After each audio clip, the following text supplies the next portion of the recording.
सभी विद्यार्थियों को मेरा नमस्कार। तो देखिए बालकों, अभी हम जिस पाठ का अध्ययन कर रहे हैं वह पाठ है कक्षा 12वीं की जो हिंदी अनिवार्य की पुस्तक है। उस पुस्तक के अंतर्गत फिराक गोरखपुरी के द्वारा जो रचित पद्यांश है उनका हम अध्ययन कर रहे हैं। पिछले भाग में हमने फिराक गोरखपुरी की जो रुबाइयाँ है उनका अध्ययन किया। इसके साथ साथ फिराक गोरखपुरी जो इस पाठ के कवि है उनके जीवन का संक्षिप्त परिचय भी हमने जाना।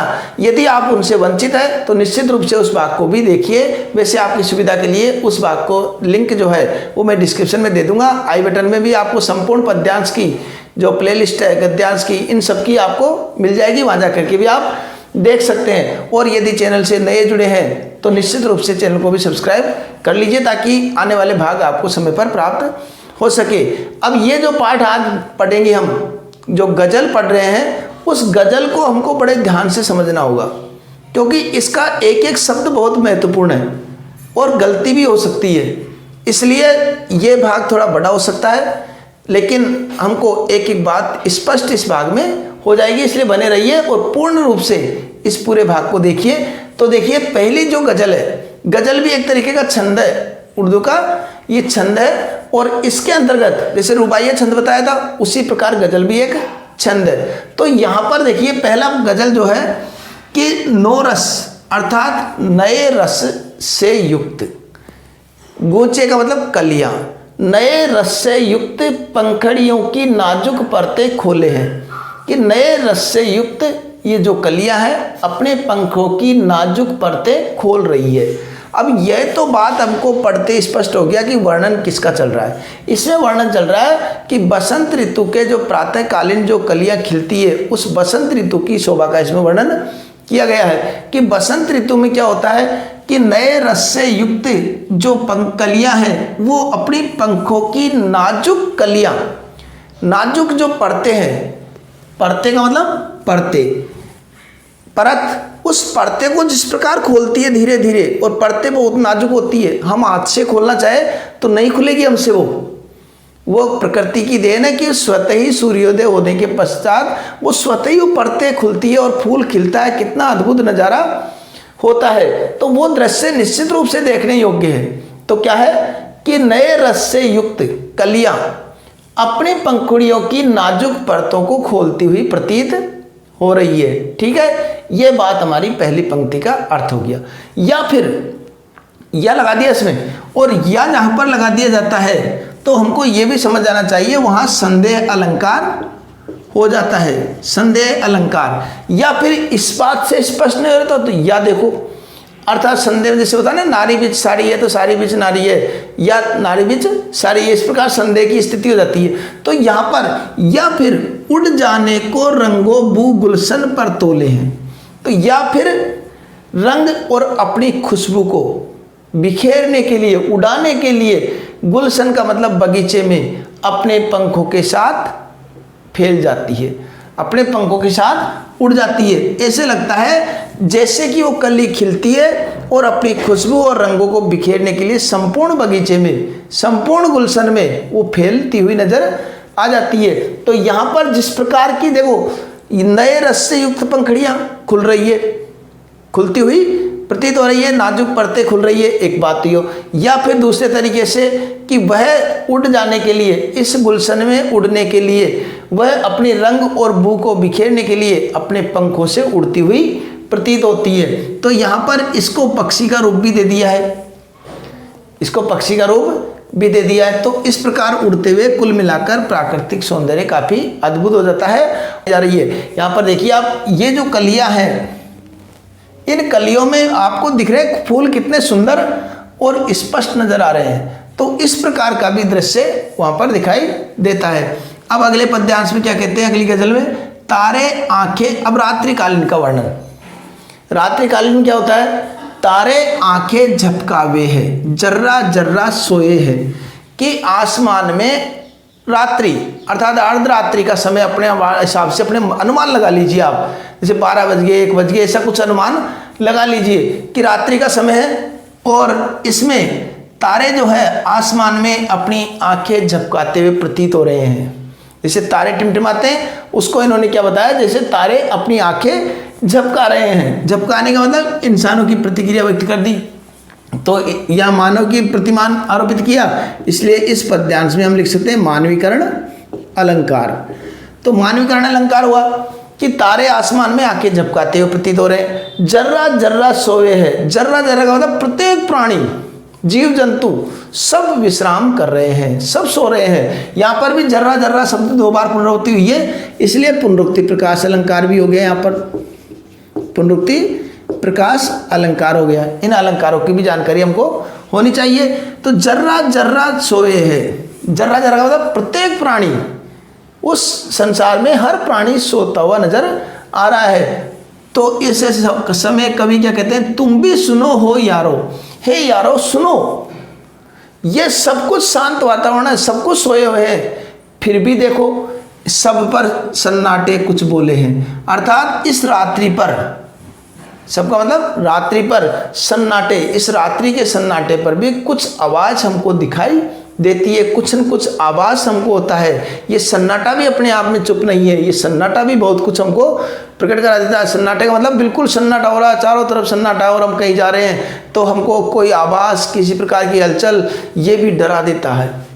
तो सन्नाटा भी अपने आप में बहुत कुछ बोल जाता है। ठीक है, ये 2 पद्यांश, एक में रात्रिकालीन का वर्णन और दूसरे में बसंत की शोभा का वर्णन। ठीक है, अब देखो ये जो उन लोगों पर व्यंग्य किया है तीसरी गजल में कि कई लोग अपने कार्य करते नहीं है और जब असफलता मिलती है तो दोष किसको देते हैं, किस्मत को। ऐसे लोगों की मनोवृत्ति पर इसमें व्यंग्य किया है। हम हो या किस्मत हो हमारी, कि हम है या हमारी किस्मत, दोनों को एक ही काम मिला, कि दोनों को एक जैसा काम मिला। कौन सा, किस किस को, हमको और हमारी किस्मत को। हम हो या किस्मत हो हमारी, है कि वर्ण की बार बार आवर्ती हो रही है, अनुप्रास अलंकार हो गया इसमें। है वर्ण की बार बार आवर्ती होने के कारण कौन सा अलंकार हो गया, अनुप्रास अलंकार हो गया। हम या हमारी किस्मत, 2 बात हो गई। दोनों को एक ही काम मिला, दोनों को एक ही काम मिला। क्या काम मिला, किस्मत हमको रोले हुए है, हम किस्मत को रोले हुए हैं कि सफलता हमको मिलती नहीं है और हम दोष किसको दे देते हैं, किस्मत को। असली जड़ हमने पहचानी नहीं कि दोष किसका है, हमने कर्म किया ही नहीं, हमने मेहनत की ही नहीं, फल कहाँ से प्राप्त होगा। और हम मेहनत को तो नज़रअंदाज कर रहे हैं और दोष किसको दे दिया, किस्मत को। और किस्मत हमको रोले हुए और हम किस्मत को रोले, और किस्मत भी हम पे रो लेती है कि ऐसा अकर्मण्य व्यक्ति मिला है जो खुद तो कुछ मेहनत करता नहीं है और दोष मेरे ऊपर मंडरा रहा है। तो ये दोष मेरे ऊपर मंडरा है। और यहाँ पर दोनों की कौन से व्यक्ति, अकर्मण्य व्यक्तियों पर व्यंग्य किया है, जो कर्म में विश्वास न करके अपने भाग्य और किस्मत पर ज़्यादा उम्मीद रखते हैं। लेकिन किस्मत भी देखिए बालकों, किस्मत भी उसी का साथ देता है जो कर्म करता है, मेहनत करता है। और जो मेहनत नहीं करता है उसका विधाता या किस्मत कोई भी साथ नहीं देता है। इसलिए व्यक्ति को मेहनत और कर्म करते रहना चाहिए, किस्मत अपने आप उसके साथ आ जाएगी। व्यक्ति को किस्मत के भरोसे नहीं रहना है, व्यक्ति को अपनी मेहनत से किस्मत बनानी है, किस्मत को बदल देना है। वो सामर्थ्य व्यक्ति के अंदर होता है, इसलिए अकर्मण्य व्यक्तियों पर व्यंग्य किया है। अब दूसरे अगले जो गजल में क्या कहते हैं, बहुत ही महत्वपूर्ण गजल है। जो मुझको बदनाम कर रहे, काश वे इतना सोच सके। कई बार क्या होता है, लोग एक दूसरे की बुराई करते हैं और कवि भी इससे अछूते नहीं है। कवि के बारे में भी, कवि के प्रेम के बारे में कई लोग तरह तरह की बातें कर लेते हैं। तो कवि उन लोगों पर व्यंग्य करते हुए क्या कहते हैं कि जो मुझको बदनाम करे, कि जो मुझे बदनाम करता है, जो मुझे बदनाम करता है, काश वे इतना सोच सके, काश उनमें इतनी बुद्धि हो, इतना सोच ले वो कि वह वास्तव में मेरी निंदा नहीं कर रहा है, मेरा पर्दा खोले है या अपना पर्दा खोले है, कि वह इस प्रकार की बुराई करके मेरी कमियां बता रहे हैं या अपनी कमियों को उजागर कर रहे हैं।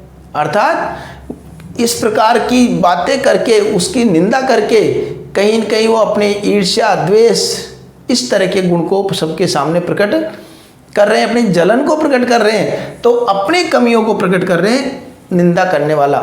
तो तो यहाँ पर निंदा करने वालों पे कि जो कवि कहते हैं कि जो मुझको बदनाम करे, अर्थात जो दूसरे को बदनाम करता है, निश्चित रूप से वह किसी को बदनाम नहीं कर रहा, वह स्वयं की कमियां दूसरों के सामने बता रहा है। अपनी निंदा की जो कमियां हैं, निंदा करने की जो कमियां हैं, उसको सबके सामने प्रकट कर रहा है। और निंदा कौन करेगा, बुराई कौन करेगा? उससे स्पष्ट हो गया कि उससे उसकी उपलब्धि देखी नहीं जा रही, और उपलब्धि नहीं देखी जा रही तो वो जलन हो रही है उसको, और जलन हो रही तो वो उसकी बुराई करता है। तो इस प्रकार वह बुराई कर करके और अपनी ही कमियों को दूसरों के सामने प्रकट कर रहा है। ठीक है, तो ये हमारे 4 पद्यांश हो गए, चारों का अर्थ हमारे समझ में आ गया। अब देखिए अगला 5वां गद्यांश, जो पद्यांश है, गजल है, उसमें क्या बताया गया है? ये कीमत भी, अब थोड़ा सा एक एक उर्दू शब्दावली थोड़ी ज़्यादा आ रही है, इसलिए अब हमको बहुत बारीकी से एक एक समझना है, एक एक गजल को, एक एक शब्द को।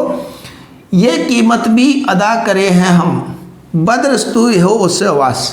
जैसे आपने कभी देखा हो स्टाम्प पेपर में कभी कोई कागजात बनाए जाते हैं, जमीन जायदाद दूसरे के नाम की जाती है, तो उसमें लिखा जाता है कि मैं पूर्ण होश आवास में सबके समक्ष ये बयान प्रकट करता हूँ, ये बयान देता हूँ या घोषणा करता हूँ। तो वो शब्द बोलता है होश आवास में, अर्थात कोई दबाव में नहीं, मेरे ऊपर किसी प्रकार का कोई बाह्य दबाव नहीं है, मैं अपनी मर्जी से अपनी जायदाद, अपनी संपत्ति इनके नाम कर रहा हूँ। तो उस तरीके की बात हो गई। तो कवि क्या कहते हैं कि बदरुस्ती ए होशोवास, कि मैं अपने होशोवास में पूर्ण सजगता से ये प्रकट करता हूँ, ये कीमत भी अदा करे, मैं इस कीमत को भी अदा करने के लिए तैयार हूँ। प्रेम की अगर कुछ कीमत मुझे चुकानी पड़े तो ये कीमत भी मैं अदा कर सकता हूँ। ये मैं पूर्ण होशवास में ये बात कह रहा हूँ। तेरा सौदा करने वाले दीवाना भी होले हैं, कि प्रेम में पैसा से कोई सौदा नहीं होता, प्रेम से ही प्राप्त होता है। तो मैं जो है तुमसे प्रेम करता हूँ, मैंने तुमसे प्रेम का सौदा किया है, और इस प्रेम के सौदा करने वाले को लोग दीवाना कह ले तो भी मुझे कोई फर्क नहीं पड़ता है, मैं दीवाना भी बनने के लिए तैयार हूँ। इस बात को मैं पूर्ण होशवास में प्रकट कर रहा हूँ कि अगर ये कीमत, लोग मुझे दीवाना कहे, इस प्रेम की कीमत में अगर ये कीमत भी मुझे चुकानी पड़े तो भी मैं पीछे हटने वाला नहीं हूँ। मैं तुम्हारा दीवाना भी कोई कहे तो वो दीवाना को भी मैं स्वीकार करने के लिए तैयार हूँ, वो शब्द भी स्वीकार करता हूँ।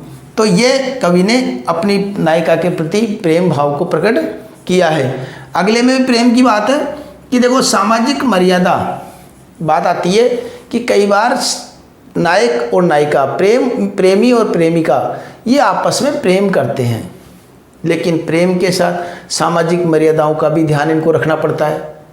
अब सामाजिक मर्यादाओं में ध्यान कैसे रखना पड़ता है कि कई बार जैसे होता है कि कहीं प्रेमिका का फ़ोन आ गया और प्रेमी के पास जब फ़ोन आया और वह किसी दोस्तों के साथ या अन्य लोगों के साथ बैठा है, तो कोई न कोई बहाना करके वो उठ के चला जाता है कि अर्जेंट फ़ोन आ गया, मैं अभी बात करके आता हूँ। ये तो नहीं कहता वो मेरी प्रेमिका का फ़ोन आ गया, क्योंकि उसे सामाजिक मर्यादा का पूरा ध्यान रखना पड़ता है। और उसी बात का ध्यान रखते हुए, उसी बात को प्रकट करते हुए कवि क्या कहते हैं, तेरे गम के पासे अदब है, कि तुम्हारे इस गम को मैं भली भांति समझ रहा हूँ। अदब का मतलब लिहाज, कि तुम्हारे इस गम की, इस पीड़ा का लिहाज मुझे है पूरा, मुझे पूरा लिहाज है, अदब है, पूरी चिंता है, कुछ दुनिया का भी ख्याल भी है, लेकिन मैं दुनिया के बारे में भी सोचता हूँ। अगर दुनिया तुम्हारी निंदा करे, मेरी बातें करे, तो दोनों की मैं नहीं चाहता कि बुराई हो, आपकी बुराई हो, मेरी वजह से आपको लोग कुछ कहे, आपके बारे में बात करें, ये अच्छा नहीं लगता। मैं तुम्हारे गम को समझता हूँ, उसका लिहाज, उसकी कद्र है, और लेकिन दुनिया का भी मुझे ध्यान रखना पड़ता है। सबसे छिपा के दर्द के मारे चुपके रोले हैं। और ऐसा नहीं है कि इस प्रेम के वियोग की पीड़ा वह तुम्हें ही सहन करनी पड़ रही है, इस वियोग की पीड़ा का दर्द मुझे भी हो रहा है, लेकिन उस दर्द को भी मैं चुपके एकांत में जाकर के रो करके प्रकट कर देता हूँ। क्योंकि अगर सबके सामने रोया तो कहीं लोग सामाजिक जो मर्यादाओं को ध्यान रखते हुए कहीं तुम तुम्हारी बदनामी न कर दे, कहीं तुम्हारी निंदा न करने लग जाए, इसलिए मैं अपने गम को, अपने रोने को भी मैं छिप छिप करके प्रकट करता हूँ। तो यहाँ पर इन्होंने वियोग की स्थिति का बहुत सुंदर चित्रण इसमें किया है। अब अगली गजल में देखो, यहाँ पर फितरत का कायम है तवानुज। तवाजुन का मतलब हो गया संतुलन, कि देखो संतुलन, फितरत का मतलब आदत। प्रत्येक व्यक्ति अपनी आदत पर कायम रहता है, मैं भी अपनी आदत पर कायम हूँ।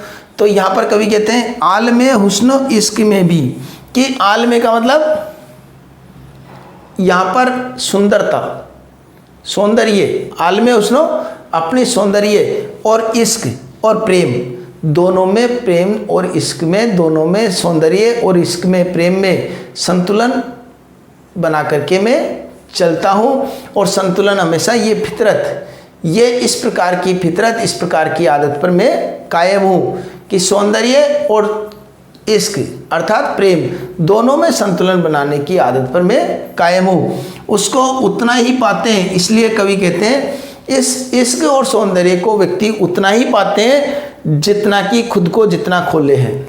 अर्थात जितना प्रेम व्यक्ति दूसरे के प्रति उड़ेल देगा, उतना ही प्रेम उसको अपने आप ही उसके प्रति भी प्राप्त हो जाएगा। अगर हमारे मन में द्वेष है, किसी के प्रति घृणा है, और हम दूसरे से प्रेम की उम्मीद करें तो वो संभावना कम रहती है। लेकिन हम जितना प्रेम दूसरों के प्रति उड़ेलेंगे, उतना ही प्रेम हमको, उससे बढ़कर हमको प्राप्त होगा। ये एक तरह की फितरत है, और इस फितरत का निश्चित रूप से प्रभाव पड़ता है। इसलिए कवि कहते हैं कि प्रेम पाना है तो प्रेम प्रकट करना चाहिए। अपना जितना खुद अपने आप को समर्पित कर देंगे, उतना ही प्रेम बढ़ेगा। अब आगे देखिए, आबो ताब असरार न पूछो। अब क्या होता है कई बार कि कोई कविता लिखी, अब जो पाठक गण हैं, दर्शक गण हैं, उस कविता के सौंदर्य पर ही मोहित होते रहते हैं। और कवि कहते हैं, जैसे आगे पहले अब पाठ पढ़ा था हमने आत्म परिचय, उसमें भी क्या कहा था हरिवंश राय बच्चन ने, मैं रोया तुम कहते हो गाना, और मैं फूट पड़ा तुम कहते हो छंद बनाना। तो वो बात है, वो भी ये कहते हैं कि मेरे इन कविताओं के पीछे के भाव को तो समझो। वही बात यहाँ पर प्रकट हो रही है, आबो ताब असरार न पूछो, कि आप इस गजल की चमक धमक मत देखो, इस गजल की, इस पद्यांश की, इस कविता की इस चमक पर मत जाओ। तुम भी आंखें रखे हो, तुम भी आंखें रखते हो, तुम भी समझदार हो। ये जगमग बेतों की दमक है कि ये, इसको अगर भाव समझेंगे, इसके भाव पर जाओ आप, इसकी चमक पर मत जाओ। आबो ताब असरार, अर्थात इसकी चमक दमक पर मत जाओ। अगर आंखें रखते हो, समझदार हो, तो इन जगमग बेतों की दमक है कि जब तुम समझदार हो और इसके भाव पढ़ोगे, भाव को समझोगे, तो तुम्हें अपने आप प्रकट हो जाएगा कि ये इसमें मेरे प्रेम की पीड़ा प्रकट हो रही है या पद्यांश की चमक दमक है। ये जगमग बेतों का मतलब शेर शायरी, कि इनको देखोगे तो ये जगमगाती हुई शेर शायरी है, या हम मोती रोले हैं, या इनके अंदर मेरे मोती जैसे जो आंसू है वो इसमें प्रकट हो रहे हैं, अर्थात इसमें मेरी पीड़ा प्रकट हो रही है। तो इसलिए कवि क्या कहते हैं कि आप मेरे इस पद्यांशों की, इस गजल की चमक दमक पर मत जाइए।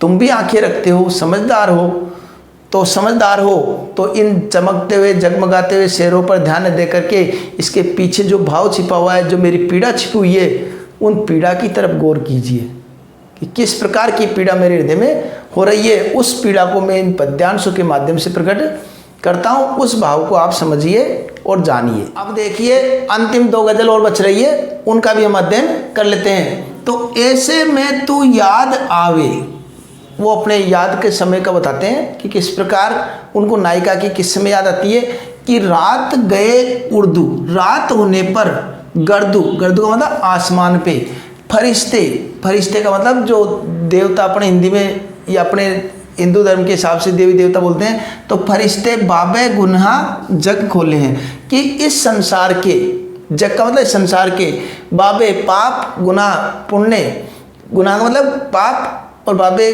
जो पाप पुण्य का हिसाब रखते हैं, बाबे गुनाह का मतलब पाप पुण्य का हिसाब करते हैं। जैसे आसमान में रात में फरिश्ते बैठ करके, इस संसार के आसमान में बैठ करके संसार के पाप और पुण्यों का हिसाब करते हैं।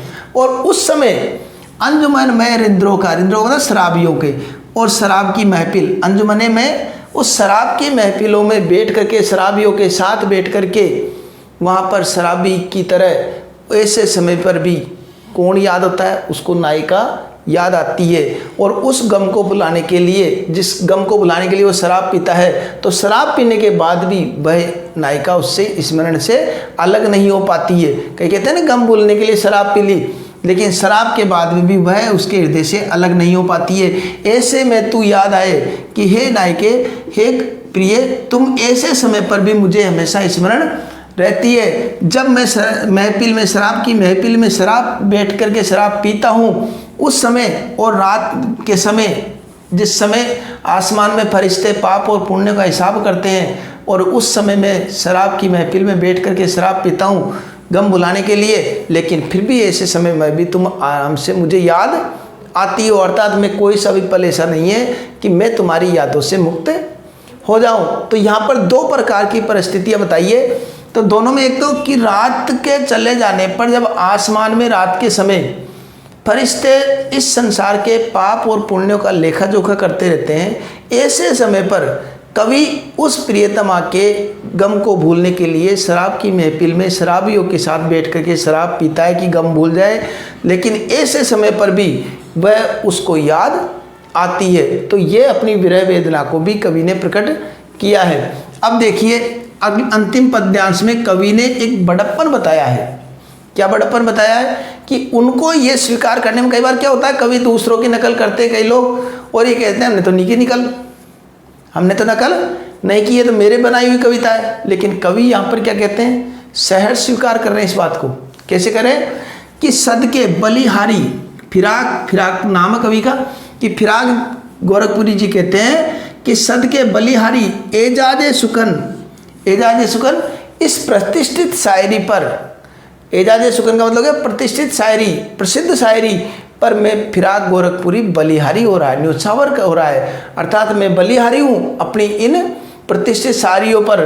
कैसे उड़ाली ये आवाज़, कि मैंने इस प्रकार की श्रेष्ठ आवाज़ कैसे प्राप्त कर ली, और मैंने किस प्रकार दूसरे की आवाज़ को इस प्रकार उड़ा ली, कैसे इस प्रकार की श्रेष्ठ आवाज़ मैंने प्राप्त कर ली। लेकिन स्वीकार भी करते हैं इन गज़लों के पर्दों में, तो अगर इन गज़लों के पीछे अगर देखा जाए तो इनके पर्दों के अर्थात पीछे, इन गज़लों के पीछे अगर देखा जाए तो मीर साहब की गज़लें ही बोले हैं। मीर साहब गज़ल के क्षेत्र में काफ़ी प्रसिद्ध व्यक्तित्व है, और वो स्वीकार करते हैं फिराक गोरखपुरी कि अगर वास्तव में देखा जाए, मेरी गज़लों के पीछे का भाव देखा जाए, तो इन गज़लों के अंदर मीर साहब की गज़लों ही स्पष्ट रूप से परिलक्षित होती है, दिखाई देती है। तो ये इस बात को भी कवि ने खूब स्वीकार किया है, स्वयं स्वीकार किया है। अब यहाँ पर ये रही हमारी गज़ल की व्याख्या।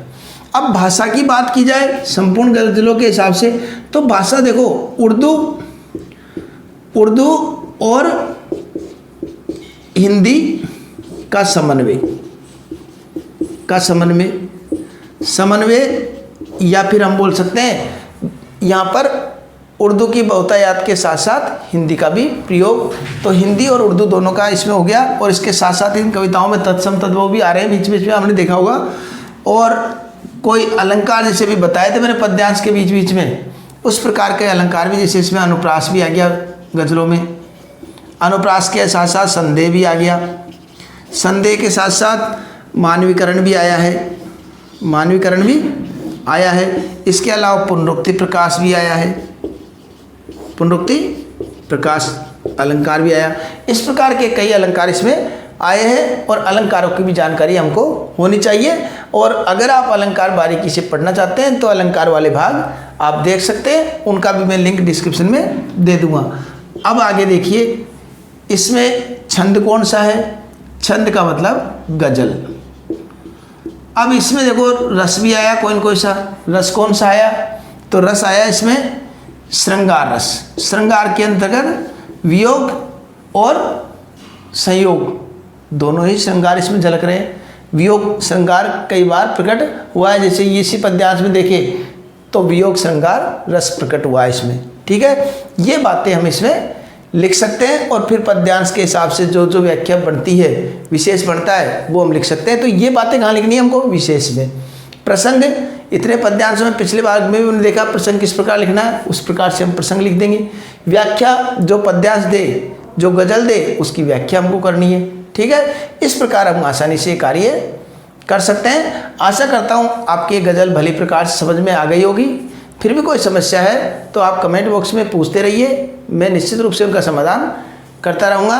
तो मिलते हैं अब अगले पाठ में, और अगले पाठ के अंतर्गत अब हम गद्यांश के साथ साथ और जो दूसरी किताब है कृतिका, दूसरी किताब जो हमारी है वह जो पुस्तक है वितान, उस वितान का भी हम अध्ययन करने वाले हैं। उसके भी प्रत्येक पाठ का अध्ययन करेंगे। व्याकरण हमने पढ़ ही लिया है, और इसके साथ साथ अन्य जो संवाद सेतु के जो भाग है, माध्यम उपयोगी जो बातें हमारी परीक्षा में आएगी, उनका भी हम अध्ययन समय समय पर करते रहेंगे। कुल मिलाकर संपूर्ण पाठ्यक्रम का हम इस चैनल के माध्यम से आपके सामने अध्ययन कराएंगे।